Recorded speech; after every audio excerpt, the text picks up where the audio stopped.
যে তারা যেন আওয়ামী লীগকে ইলেকশন করার জন্য সুযোগ করে দেয়, তো সেটা তো সম্ভব না। তো ওরা এখন চেষ্টা করছে যে স্বতন্ত্র ক্যান্ডিডেট দেবে। তা আওয়ামী লীগের স্বতন্ত্র ক্যান্ডিডেট কই? ওরা তো সব ইন্ডিয়াতে, এবং সবাই কিন্তু আপনারা চেনেন।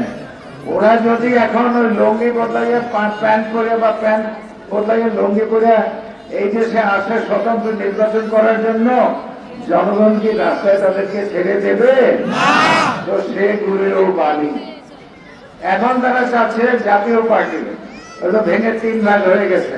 তো জিএম কাদের যে গ্রুপ, ওদের বেলা 30-35টা আসন আছে, বাকি 30 আসনের ওই সব জায়গায় আওয়ামী লীগের লোকজন তাদের নির্বাচন করাবে। তো সেজন্য আমরা শুনেছি যে ওনারা আওয়ামী লীগ নাকি জাতীয় পার্টিকে, জিএম কাদের পার্টিকে বহু টাকা পয়সা দিয়েছে।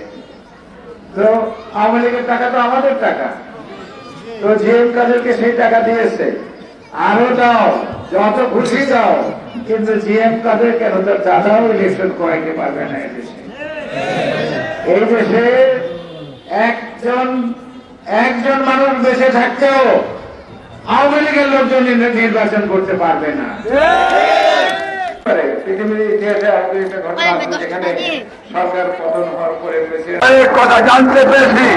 আমাদের একটাই কথা, আমাদের সকল নেতা কর্মীদেরকে যারা বাইরে আছে, যারা সবাই একটা হলো, আপনারাও এই আফতার চৌধুরীকে আপনারা সবাই ঐক্যবদ্ধ হয়ে সকল ভেদাভেদ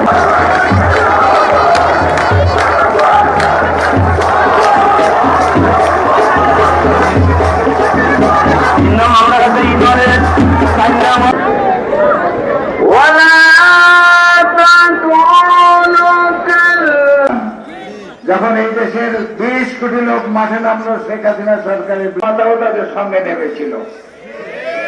তা দেখে তাদের শিক্ষক শিক্ষয়িত্রী কিন্তু সন্দেহ। এখন বোঝেন কি অবস্থা। মসজিদে ইমাম সাহেবদের জন্য বলা হয়তো কি বলে মনোজাত